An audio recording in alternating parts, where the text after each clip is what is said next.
nós queremos falar sobre aquilo que não é muito legal que a gente fale, né? Morte. Confesso que quando eu li os textos, foi a primeira coisa que me chamou a atenção. E até pensei, pô, mas falar sobre isso, né? E eu vi que realmente falar sobre isso é complicado. Mas eu tentei fazer aqui um exercício mental para nós chegarmos a esse ponto. E o exercício que eu faço é o sentimento de perder alguma coisa. Quando nós somos desafiados para alguma coisa, qualquer coisa que for, os nossos instintos primitivos são despertados, né? Quando algo acontece inesperado, aquele instinto de sobrevivência, aquilo vem à flor da pele. E aí a gente diz, falei sem pensar, agi sem pensar. Por quê? Porque nós temos um instinto que, querendo ou não, ele vai zelar sempre pela nossa vida ou pela vida das pessoas que amamos. E aí eu trouxe alguns exemplos para nós irmos construindo esse pensamento. Quando somos provocados sobre política, né? Temos em nossa frente uma pessoa com um pensamento contrário ao nosso. Ou, pelo menos, os meus instintos são ligados para, no início, tentar fazer com que ela mude de opinião. E, ao final, eu só quero mostrar que ela está errada e que eu venci o debate, que o meu pensamento é o melhor e que ela né, como é que diz hoje, que ele é um jumento, um pão com mortandela, um gado, alguma coisa assim, né? No frigir dos ovos, a política nos leva para isso. Mas por quê? Porque eu quero estar certo. Os meus instintos são ligados para, no início, ter essa opinião tranquila, mas depois, quando começa a florar, eu já mudo de tom e posso até gritar e mandar a pessoa para longe, né?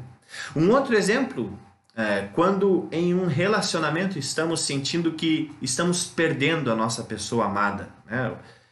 Nós iniciamos o modo reconquista, né? Pode ser que você já tenha passado por isso, né? Seja agora ou mais na sua adolescência, ou que você, puxa, acho que aquela pessoa não está me amando mais, ou está acontecendo alguma coisa, né? E nós então somos capazes de mudar hábitos que nós tínhamos que jamais iríamos mudar, né? Atitudes, e o nosso foco passa a ser somente isso, reconquistar a pessoa amada. Infelizmente, alguns exageram em relação a isso, né? Temos também esse cuidado de que alguns exageram ao ponto de controlar, de dominar a vida da outra pessoa, e aí vem os ciúmes, e os ciúmes levam a atos violentos, quais nós já sabemos aqui. Mas vejam, tudo isso é despertado por esse sentimento de perder. E um outro exemplo, que é um exemplo bem comum, seria os jogos, né? Qualquer tipo de jogo. Eu, particularmente, sou muito competitivo, né? Agora um pouco, não mais tanto, mas se cutucar um pouquinho mais é complicado. Mas os jogos nos dão esse sentimento também, né? O medo de perder. Não, eu não quero perder. E aí nós usamos tudo que nós temos, o nosso raciocínio, as habilidades, o empenho para vencer. E se nós perdemos, ficamos tristes, né? Ficamos frustrados e por aí vai. Vejam só, esses exemplos são exemplos corriqueiros que eu dei. São exemplos que nos mostram que o ser humano se transforma. Sai da sua zona de conforto quando sente que vai perder algo.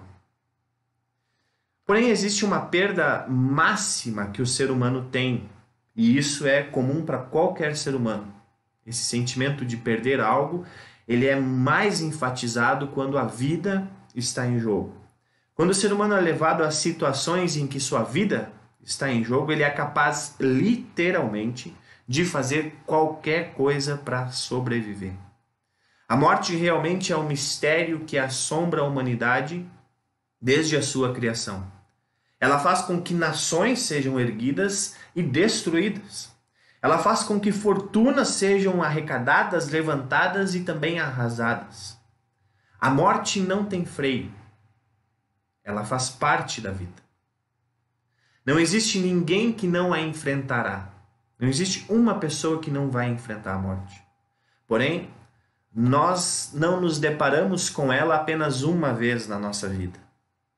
Ela é constante, ela é diária. Ela mostra a sua cara em vários momentos da nossa vida.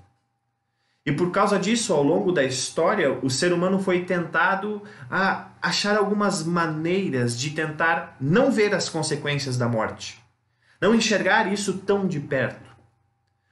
Um exemplo que temos na nossa era, no nosso século, são os vários procedimentos estéticos que existem. Isso para esconder as rugas, né, os traços do envelhecimento, vários cremes que compramos para fazer com que não transpareça tanto que estamos morrendo. Remédios e receitas cada vez maiores e mais sofisticadas para que tenhamos um período maior de vida. E isso não é errado. Querer isso não é errado. Nós precisamos sim cuidar do nosso corpo, né? Investir na nossa saúde para melhorar a nossa vida. Mas eu só trouxe esse exemplo porque é um fato que existe sim uma negação da morte do ser humano, que é retratada de várias maneiras. Esse da estética foi apenas um exemplo que eu dei. Mas quando a morte ela bate na nossa porta, quando ela chega em nós, através de uma doença, através das notícias que nós vemos no dia a dia, através de um vírus, quando ela chega em nós ou chega nas pessoas que amamos, o medo, a incerteza, a insegurança, o caos toma conta. Somos levados para um sentimento que hoje em dia nós falaríamos assim, quando a gente vê a morte em outras pessoas ou quando a gente vê que não tem mais saída, nós poderíamos falar assim, agora foi-se a vaca pro brejo, né? Agora deu ruim. Quando a morte vem, nós caímos na real e pensamos, quão fracos e incapazes somos perto da morte. Somos nada. E um exemplo que eu trago do hospital, o hospital tem, infelizmente, ele carrega consigo as consequências da morte, né? E é interessante na sala de espera do hospital, lá nós vemos algo bem interessante. Deixa eu só ajustar aqui a luz antes de falar isso. Aí, senão vai ficar muito escuro. Lá na sala do hospital nós vemos algo interessante. Quando eu olho para pessoas que estão esperando uma notícia, naquele momento eu não consigo identificar quem é rico, quem é pobre, por que está sofrendo, quem é que está lá quase morrendo, se é família, se é amigo, o que é. A única coisa que eu consigo olhar naquele momento são pessoas sofrendo pela mesma angústia, pela mesma situação. Não consigo identificar outros pormenores, digamos assim, outros detalhes que poderiam fazer com que eu tivesse um outro tipo de julgamento ou uma outra visão. E, querendo ou não, a morte, ela também nos ensina algo. Ela, como eu falei, nesse exemplo do hospital, ela nos ensina que não existe situação econômica, física, religiosa, amorosa ou meritória que faça com que ela não chegue até nós. Nada nesse mundo vai impedir isso. A morte nos ensina que o ser humano é igual, todos eles, né? Às vezes aparece alguns memes no Facebook, né, que é um monte de esqueleto assim, e aí está escrito embaixo, alemão, russo, brasileiro, americano, né, negro, branco, rico, pobre, todos iguais. E realmente nós já podemos ver isso sem precisar olhar para os esqueletos, mas olhar para a angústia, para o sofrimento que o ser humano tem em relação a isso. A morte nos ensina que nós dependemos de algo. E esse algo que nós dependemos, obviamente, é a vida. Essa semana, um querido amigo compartilhou comigo uma entrevista, onde o entrevistador perguntou a seguinte questão. E eu até coloquei aí no interativo no Facebook, tem lá um questionário, algo assim, o que eu pergunto, o que é vida? Esse entrevistador fez essa pergunta bem no final da entrevista. Ele falou, o que é vida? O que é a vida?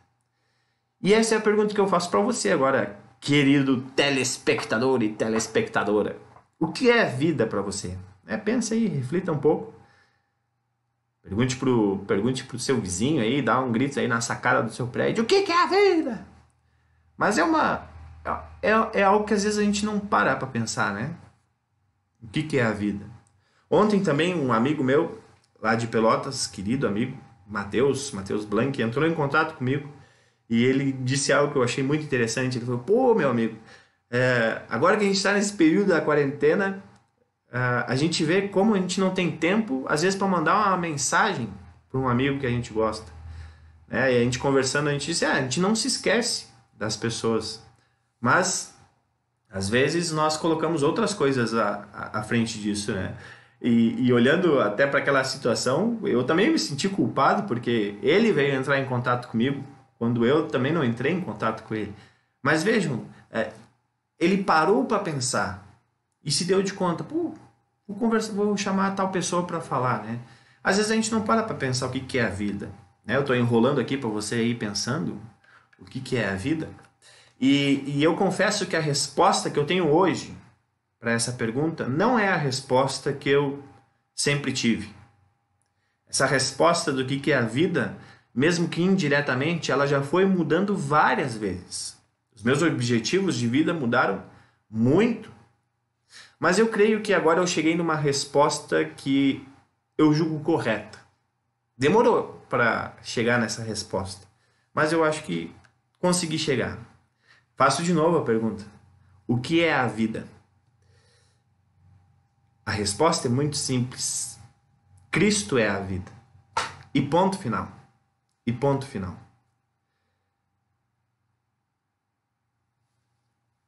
Assim como aquela frase Jesus chorou impacta o nosso entendimento, a nossa visão sobre Jesus, essa frase também, Cristo é a vida, ela também poderia nos dar, e já deu, muito pano para manga. Muitos escritos, muitos livros já foram feitos sobre essa frase, Cristo é a vida. Ele mesmo diz isso sobre ele. Nós ouvimos lá no texto de João, eu sou a ressurreição e a vida.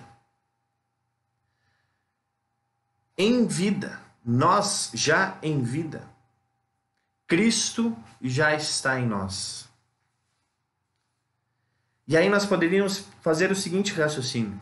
Nós mesmo em vida, sem Cristo, já estamos mortos. Isso o apóstolo Paulo fala. Nós em vida, vivendo aqui, sem Cristo, já estamos mortos. Não passamos apenas, como nós ouvimos lá em Ezequiel, de ossos secos. Não passamos apenas disso, de ossos secos, sem Cristo. Cristo nos dá a vida. Cristo nos dá o sopro da vida. O Espírito Santo é esse sopro que vem através da palavra, que vem através do batismo, da Santa Ceia. Nós recebemos isso. Ou seja, nós recebemos a vida.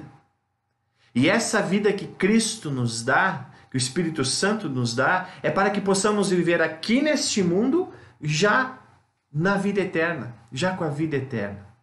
Vejam só, nós estávamos preocupados com a morte, e estamos ainda.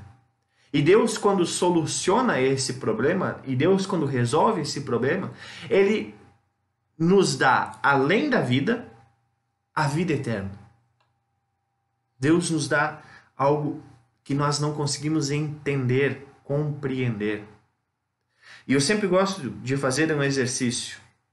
Se alguém dissesse para você, ou alguém dissesse para mim, né, ou falar na terceira pessoa, Lucas, você gostaria de viver nesse mundo que você está vivendo eternamente? Eu ia falar, não, aqui nesse mundo eternamente não dá. Tenho as minhas alegrias, né? Fico muito feliz com muitas coisas, mas eu não ia suportar viver eternamente aqui nesse mundo. E alguém mesmo me diz, Lucas, mas você vai viver eternamente no mundo perfeito? Aí eu digo, agora começamos a negociar, meu amigo. Agora eu quero te ouvir. Essa negociação da morte com a vida não tem nenhuma participação do ser humano. E é isso que é o mais fascinante. Isso é a vida. No culto passado, nós falamos sobre isso. Quando nós nascemos, nós não temos participação nenhuma no nascimento. E até ouvindo um comentarista sobre o texto de João, ele faz ele remete a isso quando nós nascemos de uma maneira bem difícil, de uma forma bem estreita.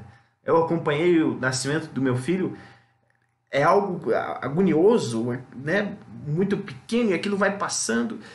E esse comentarista fez essa referência, ele diz, quando nós morrermos, nós vamos passar de uma porta estreita, bem estreita, mas nós vamos passar. Isso já está garantido.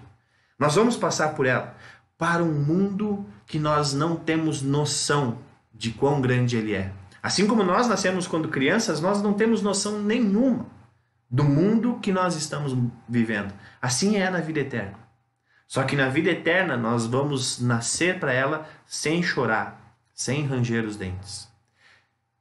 Essa é a vida que nós temos que compartilhar agora, nesse momento de tribulação, nesse momento de sofrimento que estamos passando, nesse momento de se isolar, nesse momento de, digamos, ter um sacrifício maior para com o próximo, levar essa mensagem de que Cristo é a vida.